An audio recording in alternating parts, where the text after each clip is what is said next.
The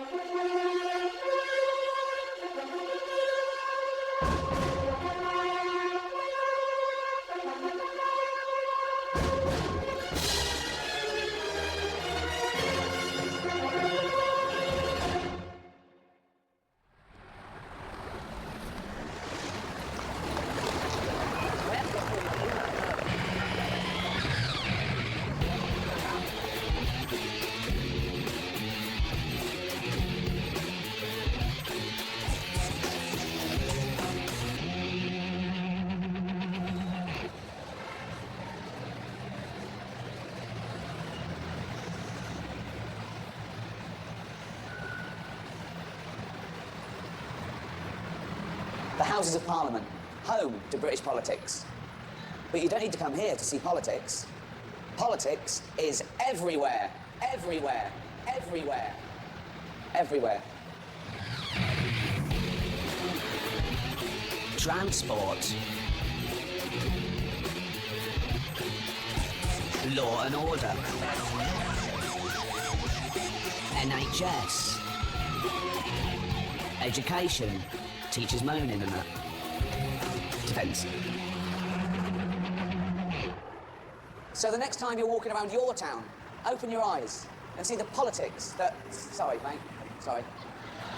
Actually, this illustrates my point. Look at this poor little fella.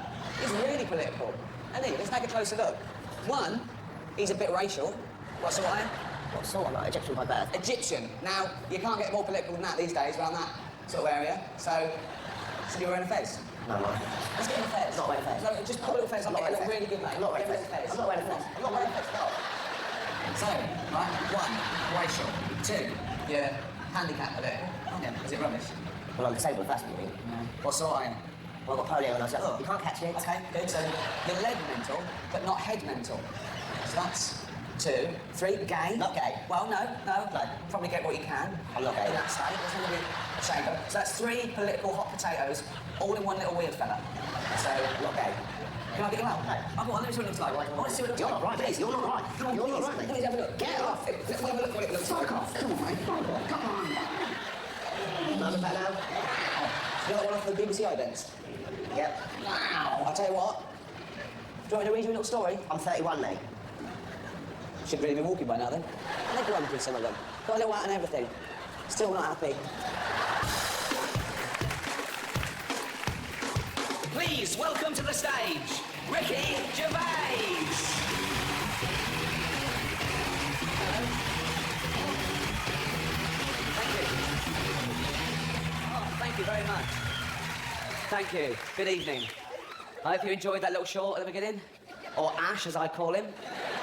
They've got names. Individuals. You're learning something already, because that is totally factually accurate, that short educational film. He is really Egyptian. He is really disabled. He's not gay. He wanted me to point that out. He is heterosexual. In fact, he's looking for a girlfriend and wanted me to sort of do a shout-out for any prospective wives. How can I big him up? The sex is shit, but you can park up right next to Tesco's. So swings and roundabouts. Every cloud, right? I can't wait for him to see this show. Oh, no, he'd be all right. He's a good sport. If the sport is table tennis, then. They fucking love that, don't they? They can't get enough of that. Ah, it's lovely. Oh, no. You all right there? That is high, isn't it? I did the Royal Albert Hall last month, and that's fucking scary, but that was good, actually, because that was a charity event. And I don't do enough for charity. I do a bit, you can always do more. But I look at it like this. It's a pain, isn't it? Nothing in it for me. No, it was, all the money was going to teenage cancer. So, well, I say all the money after expenses. You're allowed to shouldn't cost me anything, should it? So, I went by helicopter. Fucking brilliant. But there are so many charities these days. I do what I can, but when I was growing up, there was just Oxfam. You knew where you were, do you know what I mean? Done well if you got shares in that. That's going from strength to strength, isn't it? Because you'll always have famine. No, there are loads, and you get them coming up to you in the street with their little tunics on. You have to cross the road, but then if you get got by another set, you know what I mean? And I've been caught about 6 times, and I've filled them out. Once you're caught and it's £2 a month, you fill it out, you know. Particularly now they recognise me. I don't go, oh, he was mean, right? Or spotted in heat. Gervais says no to Alzheimer's. So it's all right if it's for Alzheimer's. So I go, we did this a minute ago, mate. What's... That really worries them. No, but you give your bank details and your telephone number, and I've had no bad experience with that, I must say. But I have had my fingers burnt once with a charity appeal. It was actually in a broadsheet newspaper, because I thought it was quite reputable, and it was for sponsorship of a child, a Rwandan orphan. And it had a picture of a little 10-year-old Rwandan girl, and a picture of a Cabbage Patch doll. And I remember it said, Cabbage Patch doll, £28, little Zuki, just £5 a week. So I filled the form out and I sent it off, and as soon as I posted it, I thought, fuck, if she lives till she's 18... It's cost me £2 grand. I'd have paid for the Cabbage Patch doll outright. But the way they worded it, they made that one look like a better deal. It's confusion, so just look, be careful. I don't want you to get stung like I did. It can be a con, like that one was. Oh dear. So yeah, I warmed up at the Royal Albert Hall for you, so... Actually, I did do a couple of warm-ups before that. I just want to tell you about one of them, absolutely true story. We did this little theatre, and we stayed in a place just outside Luton called Dunstable. Fucking hell. It's good. We stayed in this 2-star hotel. Me! Full of white trash. I don't want to deny my roots, but I'm out of that now, so I expect a little bit more. No, and the road manager came out and said, I've booked you in. Just go straight in. Just go straight through the bar and your room's at the end of the corridor. Just hide out there. No one will bother you, and I'll pick you up at 9 o'clock tomorrow morning. You'll be all right. I went, oh, God. He went, oh, I must warn you, there's a wedding on. Oh, for f***ing. And honestly, I walked in, loud, packed with people, bloke in a suit, could have been the groom, I don't care. I walked in and he went, Bryn! Oh, for fuck's sake. What's the best he thought could happen for that? What was he hoping for? That I'd hear him shout that and I'd turn around and go, who said that then? That is brilliant. Was it you? Yeah, it was me. What? Bren, you little sausage. What are you just shouting it like? You just think of that, you just shout it out, that's brilliant. Just, oh, God. I was going to bed, but do you want to be mates? It's got better. About a year ago, I work in XFM sometimes, and about a year ago, I got into the lift, and just as the lift doors were closing, a bloke sort of made it in. I think he was a workman there, he had a little logo on his shirt, and he clocked me and he went, and I went, right, he went, and then he went, where's Monkey?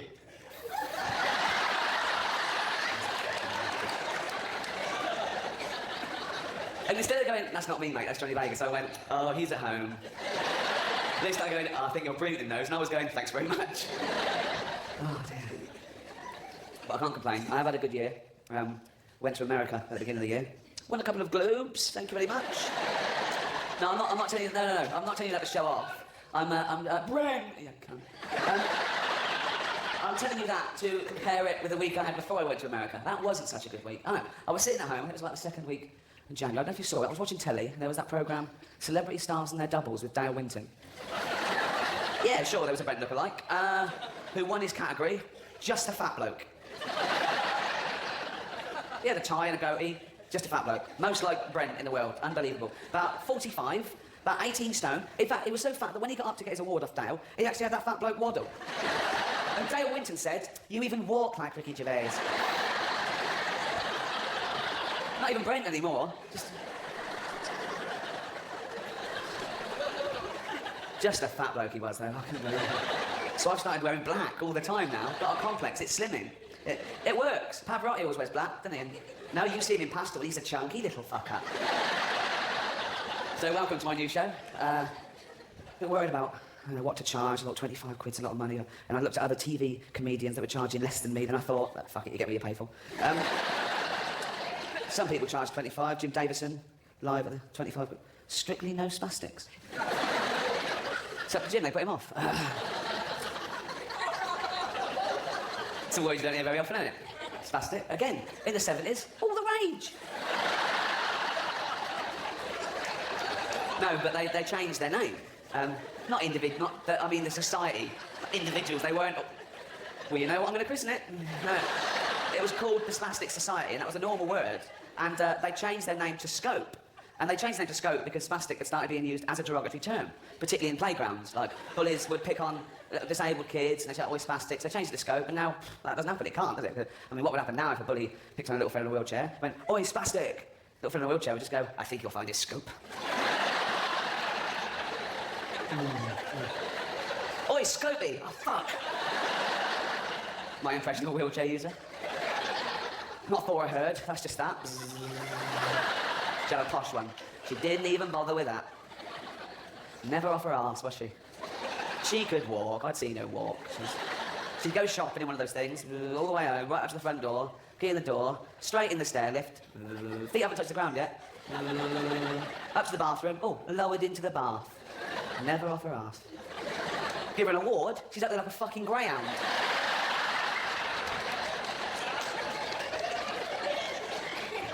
Same as that Stephen Hawking, lazy.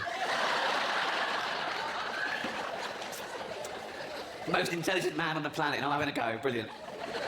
Most intelligent man on the planet, but not such a good judge of character. Happily married, kids, nurse, and now, according to some, my lawyers have told me to say, she leaves him out in the sun, she smacks him round the head for a laugh. Isn't that terrible? It must be thinking, oh, what happened to all the fucking blowjobs? What? Ow.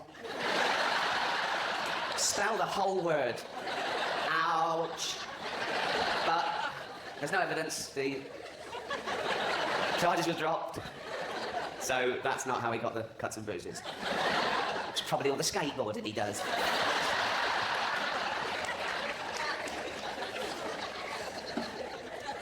So, why politics?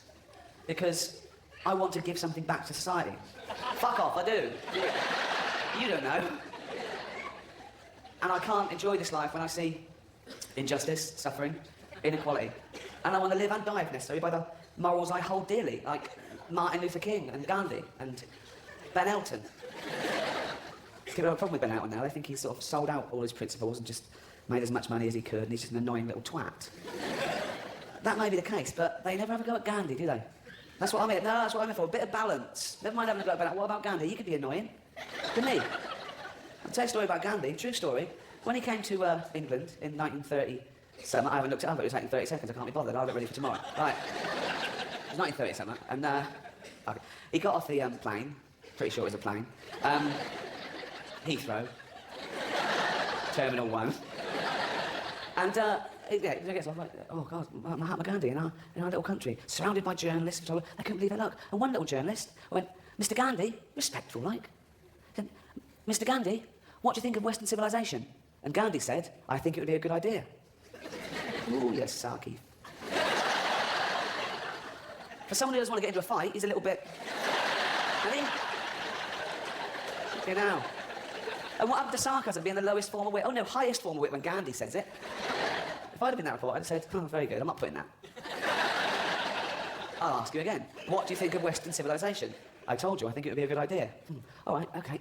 I'm taking back your degree from London University. Oh, and your National Health specs. What do you think of it now, Mr. Magoo? Sarky bastard.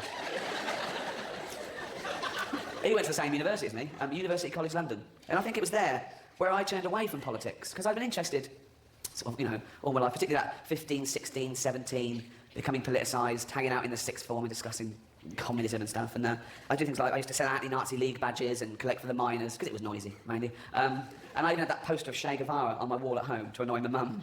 It backfired, she thought it was Robert Lindsay. And then, when I got to college, there were people better at that than me. You know what I mean? There were people that really meant it, and I was thinking, oh God, was I like that? I'll give you an example. I did philosophy, and after a few weeks, you had to choose your options for the 3 years. And compulsory subjects were logic and Greek philosophy, and you had to choose about 6 others. And I chose philosophy of science, philosophy of mind, morality, and there was a Marxism option. And I thought, that'd be great, I've always been interested in that, and I could do it. And it was only a small department, 25 people, and the tutors were all out, and you had to queue up and tick the thing you wanted. And I looked over at the queue for Marxism, and there were 10 people in this queue. 3 of them were wearing berets. And I thought, God, I can't spend 3 years in a room with what I used to call at the time, cunts.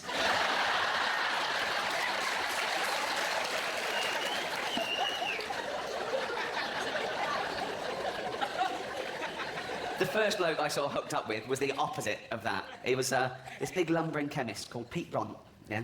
And I think he was about the first person I met, and he lived literally opposite me in the corridor at I Evans Hall in Camden. And 18, like the rest of us, but the mind of a 55-year-old fascist cab driver. Do you know what I mean? Like, just society was going to the dogs and, oh, God, oh, the things I could do if I was in charge, that sort of thing. And I remember there was an advert at the time for Strongbow. And at the end of the advert, 2 arrows were fired from a longbow that went and split the wood on a bar. That gave him the horn, that advert. Because he used to imagine executing muggers and rapists like that. And it would come on, and he'd go quiet, and he'd be watching it like that. And then as I go, ooh, that was in the head. And he also used that to exorcise demons. Like, he walked along the street, and it was like early 80s, so if he saw someone coming the other way, like a bloke with long hair and makeup or something, he'd just watch him, and he'd go, oh. He'd imagine killing him. Once we were walking home from college, and he used to go in every day and buy his Evening Standard. Right? There was a little kiosk, I don't know if it's still there, but it was like just 2 piles of Standards and a little old woman selling them. And he went in this particular day, bought his Standard, 10p, looked at it, and the cover story that day was a big photograph of an old age pensioner. She'd been mugged, and there was a picture of her, and it's cuts and bruises, awful story. And the old lady, just making conversation, she probably said it to everyone who came in that day. She went to Pete, "It's awful, isn't it?" And he went, yeah, she's 93, scarred for life. But you leave it, don't you? Pete went, well, it's not scarred for life then, is it? She went, what? Went, you scar a baby for life, don't you? If she lives till she's 100, she's only been scarred for 7% of her life. He did the maths for her. Like, this old woman's meant to go, yeah, you're right, fuck her. But politics starts at an early age. You don't go to college to be exposed to politics. I think it starts from year 0, you know. It's in little sayings and songs, nursery rhymes, fables. They're charged with morality for kids. And I remember I must have been as young as sort of 6 or 7, because it was infant school. And the first Monday of every month, the deputy headmaster used to do a fable at assembly, and it was his best day, OK? Now, he used to make it last about half an hour to 40 minutes, and he thought he was Peter Ustinov. And looking back, I think all the other teachers were going, look at that fucking wanker showing off to 6-year-olds. He'd take his shoes off as well, yeah. And I'll tell one that he told, with a fable, OK? It was the fable of the 2 mice, the lazy mouse and the industrious mouse. All through the summer, there was lots of berries on the trees, the sun was shining, it was lovely and warm. The lazy mouse would be eating berries off the tree, taking a bite, throwing it away, there was loads, right? The industrious mouse, he'd have a berry, sure. But he'd eat it all and he'd save one as well. Lazy mouse, forget that, I'll just eating berries, running around. Okay. The industrious mouse, I said, you know what, you should, look forward to winter because those berries won't be, oh, fuck off, you square, I've adapted it, right? So anyway, you get the picture. So all through the summer, he's eating berries, he's running around, sunbathing.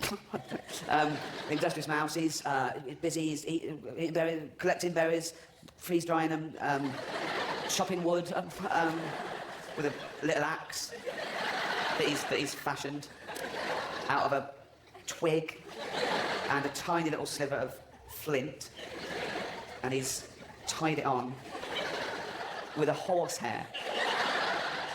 Thus making it easier for him to stockpile wood for a much colder season.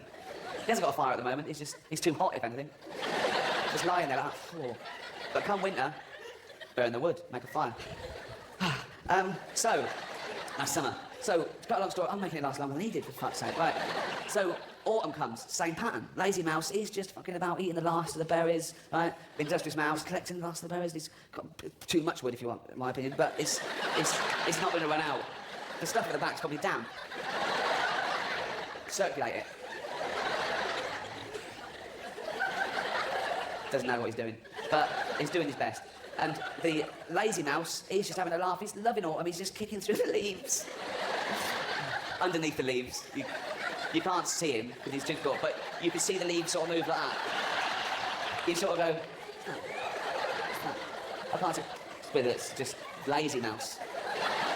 You can't, but that's what's happening. Don't think it's a ghost or something, or it's just, if you could go in there like with a really high-tech, like in Discovery Channel, go, you'd probably see the lazy mouse going. And winter comes.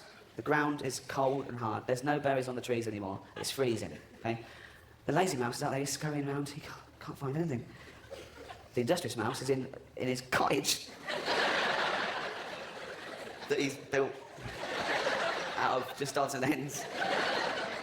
Roaring twig fire, pipe, rocking chair, or a pebble, just a pebble, sort of modern. And don't they hibernate? This is bollocks, isn't it? These mice didn't. Anyway, so he's there, and there's a knock at the door. He thinks, who's that? So he goes over to the little door, tiny knob, obviously. He goes, what do you want? It's obvious what he wants, isn't it? And he goes, oh, well, it's cold, and I'm hungry, and there's, well, definitely smokes now. Right? That's not my porn mag. Right? He goes, well, I did warn you, didn't I? Yeah. Never mind. Come on in and share with me. Where's the moral there? What is the moral of that tale? Fuck around, do what you want, then scrounge off a do-gooder. It's a terrible lesson for kids. Most of the kids in my class kept that up. He also told the one about the boy who cried wolf. A boy looking after his sheep, gets a bit bored. It is boring. Just making sure you got probably tiring as well, because if you're counting them, you're probably getting a bit drowsy, aren't you? Anyway, so gets a bit bored. Nothing to do here in the Bible. Anyway, so a long time ago, and he goes, it was just a Monday. That's the worst, isn't it? And he's just bored, and he goes, I know what, I'll have a laugh.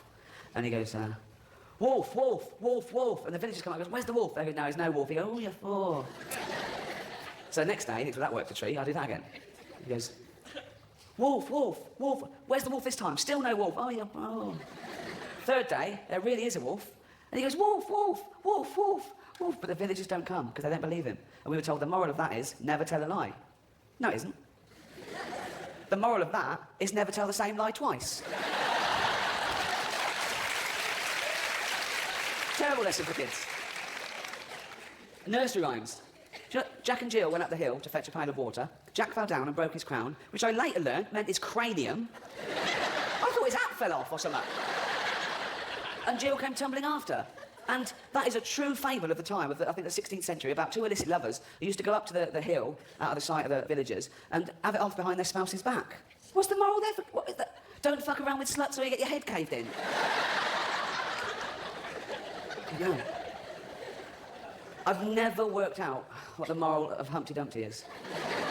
I can only think of don't sit on a wall if you're an egg. How is that applicable to an 8-year-old human? I don't... You in there go, well, what's the moral there? Don't sit on a wall if you're an egg. What? Of course I wouldn't. How do you mean if you're an egg? It's not going to happen, is it? What? Are there eggs reading that going, I'm just going to jump up there? Fucking hell. Good job. Oh, God. Wait, don't get on there if you're an egg. No, well, look, read that. Fuck. Don't send horses to perform medical procedures. Of course they couldn't put him together again. Of course. It's obvious, they haven't got the dexterity. Obvious, I wouldn't have said them in the first place. Don't experiment, they can't even scrub up. They can't. They haven't got thumbs, let alone opposable thumbs. They couldn't sew to save their life. They couldn't. If I had to design a perfect egg-crushing device, it would be a hoof. Doesn't matter if they're king's horses or Steptoe's horse. In fact, all the king's horses. Certainly don't send all of them. It's going to be chaos.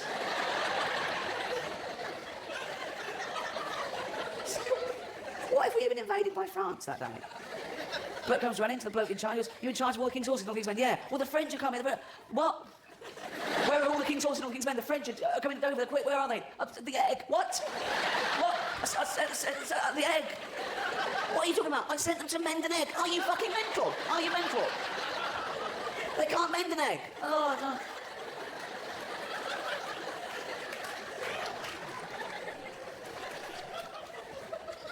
Also, I only know that he is an egg from pictorial evidence. And he is clearly an egg. An egg thing. An egg with eyes. Things, right? And trousers. But that's not mentioned in the whole thing. That would be the first thing I'd mention. Never mind. Once, right, there was an egg that could climb walls. Left that out. If your surname is Dumpty, don't call your firstborn Humpty. He's already an egg. Look, that's not enough of a stigma. How's the baby? It's an egg. It's just an egg. Oh, really? What are you going to call it? Humpty Dumpty? Well, don't make it worse, don't. That is a wind-up. Just call him Johnny or something. Just put a balaclava on and just say, the worst to get is Fatty Johnny. Humpty Dumpty, the egg, he's going to get the piss ripped out of him. He's probably jumped off the wall.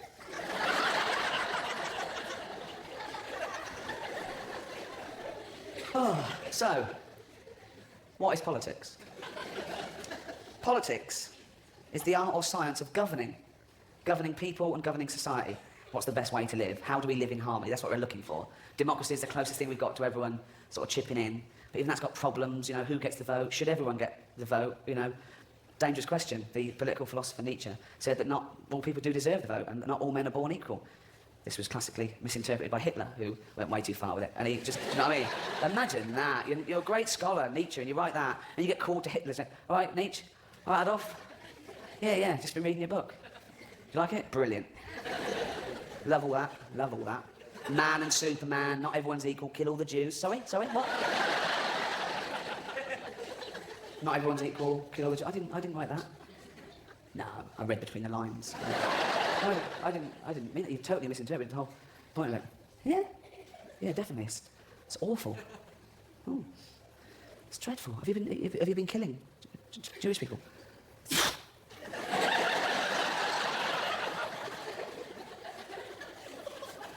What? Have you been killing Jewish people? Oh. How many have you killed? How many?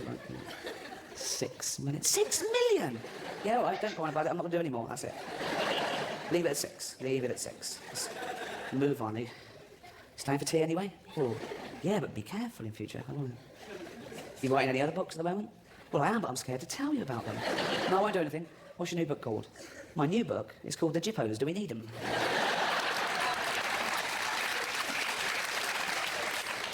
Not a traditional subject for comedy. The Holocaust? I'll give you that. Probably why Spielberg didn't put a laughter track on Schindler's List. It would have ruined it. When Schindler's List came out in American cinemas, they actually banned popcorn. That's true. And I think that's a great idea. But I think they should ban it in all films. I don't want to go and watch a film with someone grazing next to me. You know what I mean? Obviously, I did it in that because of all the people that died in it. But what about all the people that died in Mad Max? Let's keep it fair. And that was more recent. Look, it was the future, so it was really recent. I think Schindler's List is a fantastic film. I didn't watch it at the cinema, actually. I got it out on video about a year later, by mistake, because I'd never heard of it, and I was in Blockbuster sort of late one night. I was a bit drunk, and I thought it was a porn film. No, because I saw 18 certificate, top shelf, and I thought, oh, black and white, dodgy home movie, you know. German sounding, they're the best. And what swung it was that quote on the back from Barry Norman, have a box of Kleenex ready. Rubbish. I used about 2. There was a shower scene. Shut up, Lenny Henry, 30 quid, fuck off.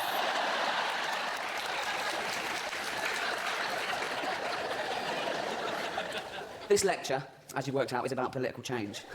No, but how do you change things? If you want to change society, how do you change things? Well, we're not all in power, by definition. Some of us haven't even got the vote. But if you've got a voice, and in our country we've got freedom of speech, you can change things slowly, but you can be heard.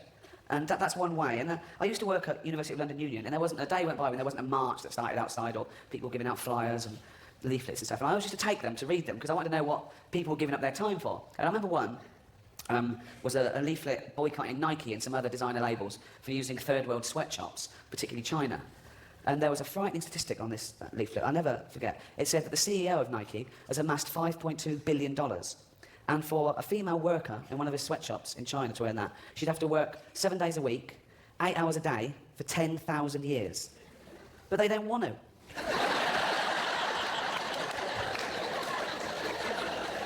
Lazy. There was another thing on there, it's absolutely true. One of the supervisors in one of the sweatshops in China had been accused of sexually assaulting one of the female workers. And he'd been... that's not funny, is it? No. True, and he was suspended but fled the country before he'd come to trial. And the CEO of Nike was asked an awkward question about this at a press conference, and he said, no, he wasn't sexually assaulting her. He was trying to wake her up and must have touched the wrong places. What? That's a bad excuse, isn't it? Touch the... What?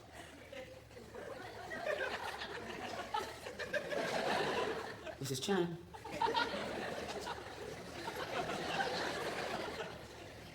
Mrs. Chang. Just shout, don't touch her at all. Mrs. Chang. But I love bad excuses, when they're sort of embarrassing, sort of heinous things like that. A friend of mine I went to college with was a medical student, and when he did his degree, he did an internship or junior doctorship at University College Hospital. And he was working nights. It was about 1:30 in the morning, and this guy came in, and he had a bottle of sauce stuck up his arse, as you do, and completely disappeared. He hadn't left, like, you know, enough out. He hadn't thought of the return journey. Like, even Hansel and Gretel sort of left breadcrumbs, didn't they? He hadn't thought it through.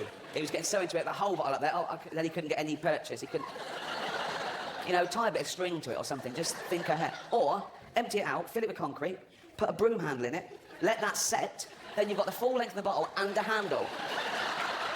But he hadn't put as much thought into it as me. Amateur. Now, so, and also, instead of going in there and saying, excuse me, mate, got a sauce bottle stuck up my ass. I know what I was doing, you know what I was doing, get it out and I won't do it again. Instead of saying that, he went through his whole face-saving rigmarole of filling out an accident report, just making it worse for himself. And this is the excuse he gave, okay? He said, well, what happened was, this is a great excuse, right? He said, I'd been shopping at Safeway, and I came home with my shopping and I realised that I'd locked myself out of my house. So I put the shopping on the doorstep, and I saw that I'd left open a bedroom window, so I thought I'd get in there. So I tried to climb up the drain pipe, but as I was climbing the drain pipe, my belt broke, and my trousers and pants fell down. I went to grab them, I lost my grip, and I fell, and I landed on the bottle that went straight, and that's what happened. So I went, okay, so got it out for him. When he left, they made an amendment to the accident report. My mate put, this story would be somewhat more believable if Safeway sold their bottles of sauce with condoms already attached. I was like, oh, the condom, fuck. He knows I'm lying. Why did he put a condom on it anyway? Because he was then going to use it on his chips. But how mean is that? If you're into, you know what I mean, shoving condiments up your arse, buy two, they're only 79p. I guess, I don't know. One for chips, one for arses. You know where you are. You have to make bad excuses.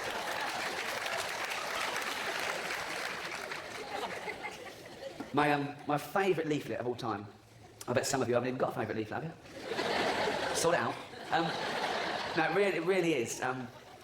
You'll see why. And I kept it with me for about 3 months and showed it to everyone. It was a leaflet that came round the Union in about 1994, 95. And it was a Terence Higgins leaflet about safe sex. And it was aimed at the last demographic of gay men that weren't taking HIV seriously enough.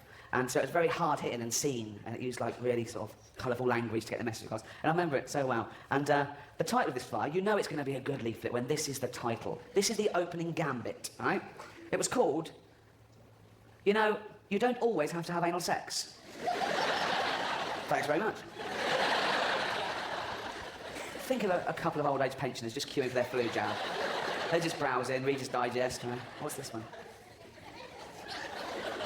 You know, you don't always have to have anal sex. See, I fucking told you. So, that was what it's called, right? And it was a 10-point plan of alternatives to, you know, that. So, number one, okay, always started the same as well. Always started with why not, right? Why not, like casual, like you're saying, like a recipe or something. Why not throw in an onion, right? Right, okay. Number one was this. And it had these little diagrams, like little drawings like you get on safety things on planes. So anyway, number one, 10-point plan. Number one was, think of this as medical advice, okay? Number one was, why not just wank each other off? I've got the new leaflet. Oh, what does it say? Why not just wank each other off? Okay, oh, casual. Number two is great. Again, just a casual suggestion, right? Number two is, what? Always the same. Why not? No. Number two, why not come on his back?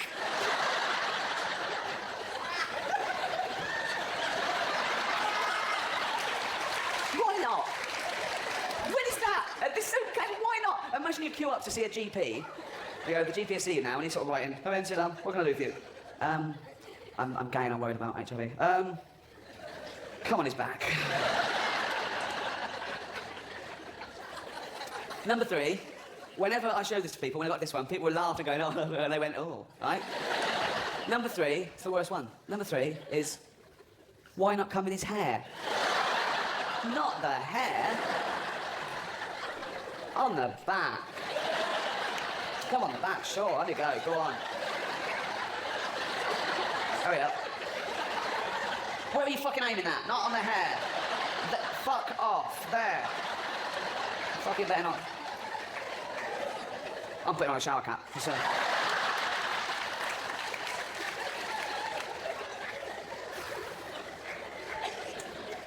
Number 4.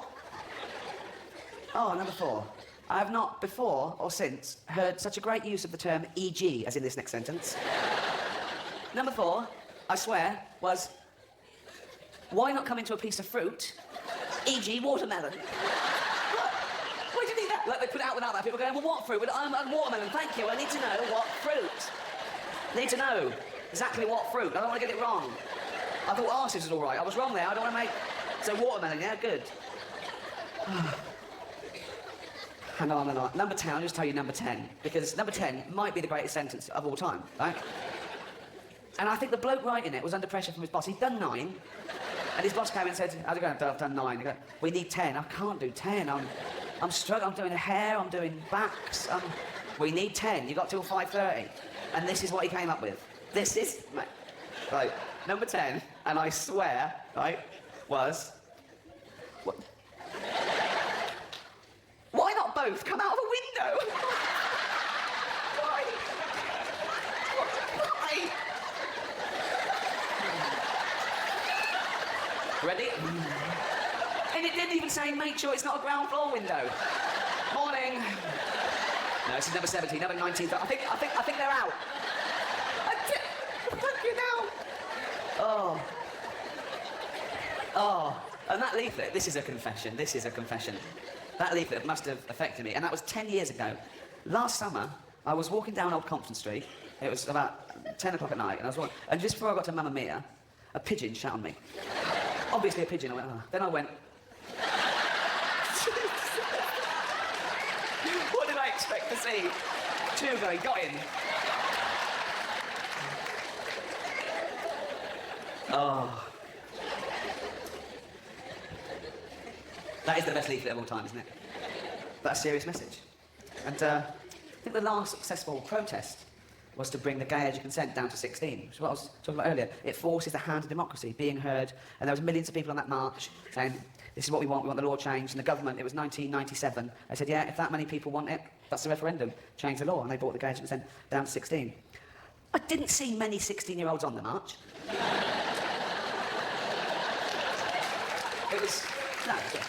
It was mainly 42-year-old men with leather trousers, shaved grey hair and backpacks, but 16-year-olds are busy doing homework or watching it on telly probably, going, we're going to get buggered. No, they were just...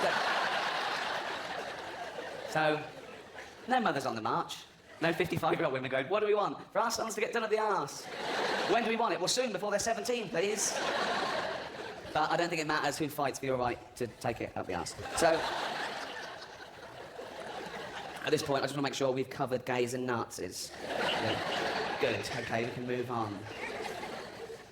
Gays and Nazis. But enough about the Conservative Party. Satire.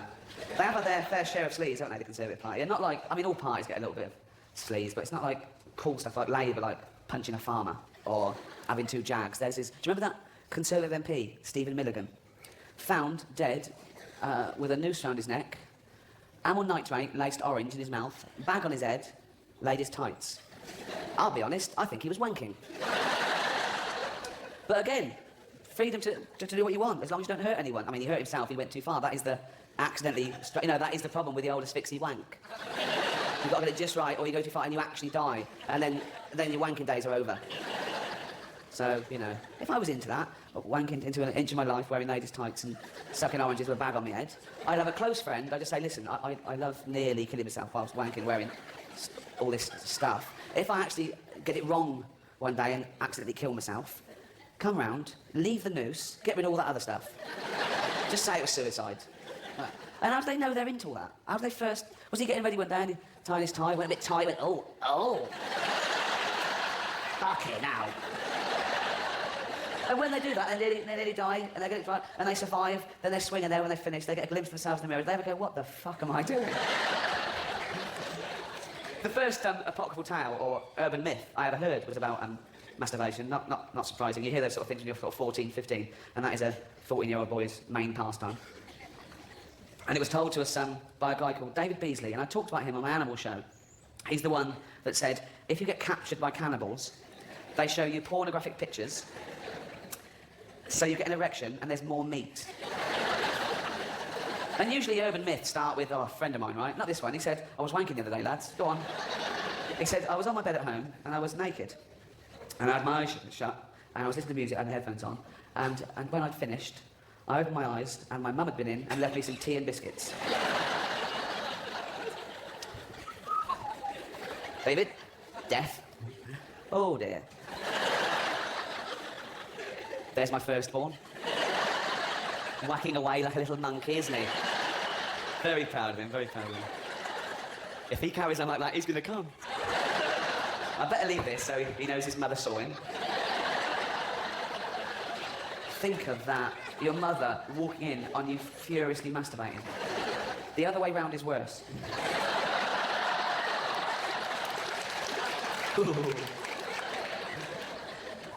But we believed that at the time. I think he believed it. He told me another story, which I have no reason not to believe. He said his brother was going for a job interview, and he had to change trains at crew. And he was on the platform of the train, and he shat himself. As you do. Just filled with diarrhea.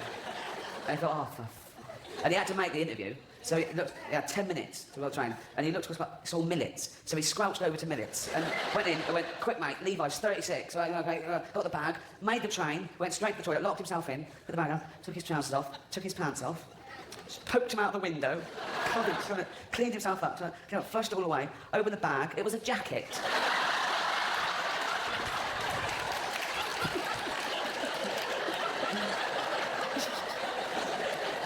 Oh. And when he told us that, we were going, oh, fuck, what would you do? What would you do? What would you do? And my mate Bob, trying to be cool, went, just cut the corners off the carrier bag. Oh, you're going to still make the interview then? Brilliant. Morning. Oh, that. Shat myself. What's the pension scheme like?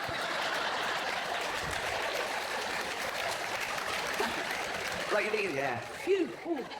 Thank God for a carrier bag to hide my offal. Unbelievable. There are more drastic forms of protest, though, than marching and leaflets. In 1963, a Vietnamese Buddhist monk, as a protest against the Vietnam regime, went out into a public place, set himself alight and burned to death.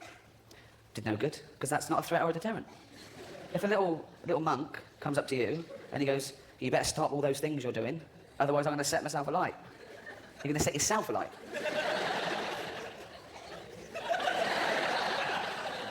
Fill your boots, mate. And no one cared, and I bet you don't even know his name, do you? I do, I've looked it up. It's absolutely true. His name was Thick Quang Duck. Or Crispy Duck to his mates. I thought, John Lennon, a less drastic form of protest against the Vietnam War, the famous sleeping. He stayed in bed for a week with Yoko Ono, and that was it. And people were going, brilliant, genius, that's excellent. And, I bet that little monk was fucking gutted. Hold on, what? Burned yourself to death or shag Yoko?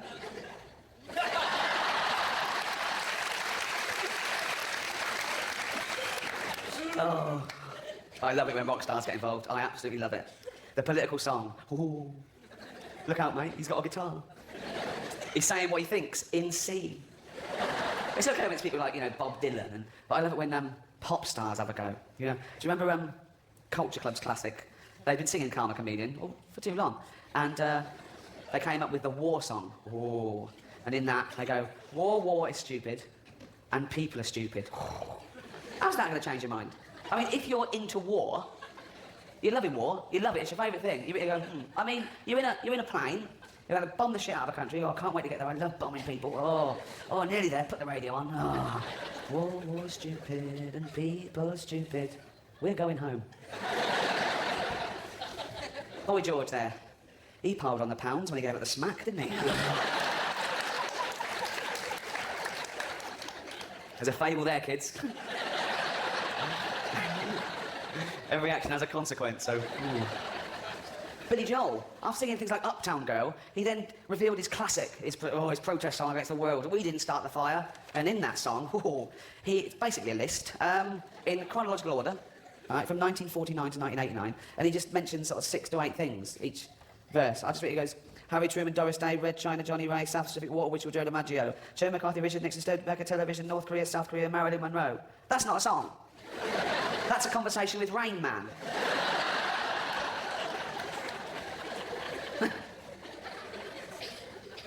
I think the first protest song that actually made a difference was Do They Know It's Christmas?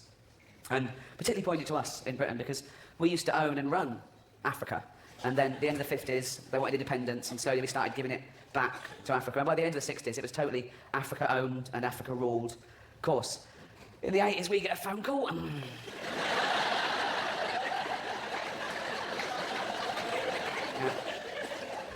Thatcher answers, hello. Hello, it's Africa. What do you want? We're all starving and that. Oh, starving. Let me give you that phone. You should have thought of that. Before you wanted independence. Yeah, we didn't know there was going to be a drought. Drought? I'll give you a fucking drought. In the long hot summer of 1976, we had a hosepipe ban in Reading. Yes. In a drought. My poor mum having to make loads of journeys with a bowl of water for the lawn. Under the cover of darkness. With her back. We've all got fucking problems, mate.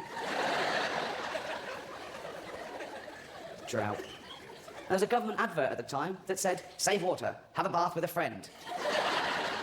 Which I did. I say a friend, he was more a friend of my granddad's. 10 quid's a lot to a kid in Reading. We used to call him Grandad Charlie, actually. He wasn't our granddad, he was just an old bloke who used to live across the road from us and used to always come round to play with us whenever he saw our parents go out. But, what? Lovely old man. He used to play with us, he taught me to wrestle, and, what? Lovely old man, lovely old man. Oh, Grandad Charlie. And he used to do magic tricks. Oh, it was great. And he used to have a magic hat. And he used to sit down and put the magic hat on his lap. And he'd show us there was nothing in it. There was nothing in it. And he'd put the magic hat on his lap.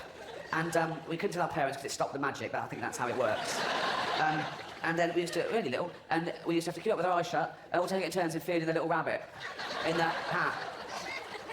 Poor, whatever it got to me, it was scared stiff, poor little thing, no. And it was always in a bad way, didn't have any ears or any fur. And, poor little thing. I made it sick once.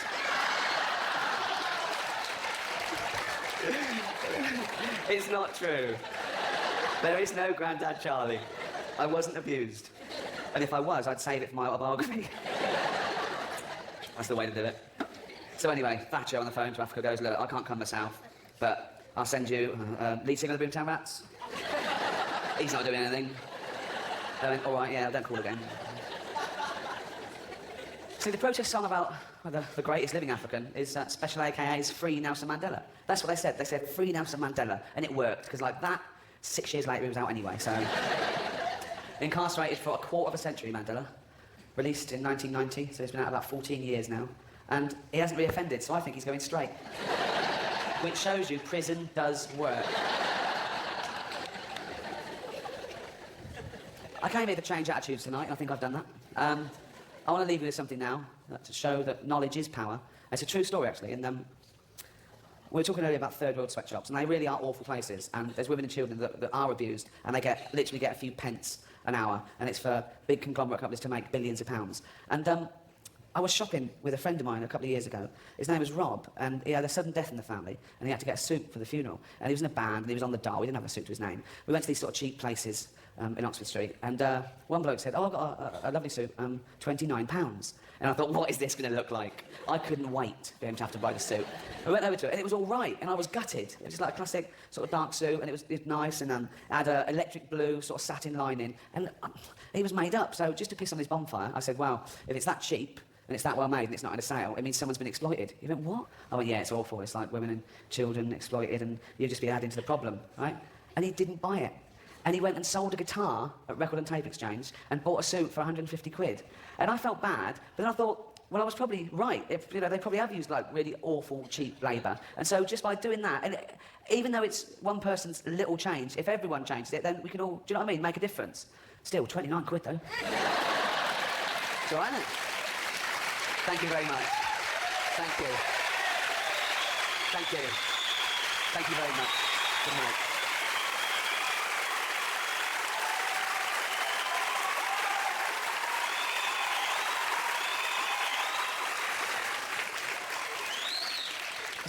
Has everyone heard of Carl Pilkington? Because he's my producer on my radio show. I'll just quickly, but for those who haven't heard of him, he's a guy, talking about attitudes, he's a man whose attitude hasn't changed from about the age of 5. He's from Manchester, and you can ask him anything, and he's got an opinion on it. It's usually, they were rubbish, but... Right, example, okay. Well, just I tell him about doing this show. I said I'm doing a show called Politics. He went, why? And you can't answer it. And he said, you want to talk about that David Blunkett? I went, why, what's he doing? He went, oh, he's up to his old tricks again. He's only gone and banned people having sex in public, hasn't he? And I went, well, yeah, but surely that's a good thing, Carl. And he went, yeah, but would he have done it if he could see? And there's a twist in logic, you know. All right, we were once on air, this was. We were talking about blind dates, you know, things. Have you had a blind date? And halfway through, Carl just piped up and went, I went on a blind date once. I went, yeah, it was all right, yeah. What'd you do? Went for a drink and that. Was she nice? Yeah, she was really good. Yeah, it was really fun. Yeah, it was great. Did you see her again? No. She had a problem with her marrow. I went, oh, what? She had a problem with her marrow. Her bone marrow. I went, oh, sorry. Yeah, she had a wasting disease. So I thought, what's the point? On air. And so I flushed, I went, oh, Carl, if she's listening, you're for it. He went, she'll be dead by now.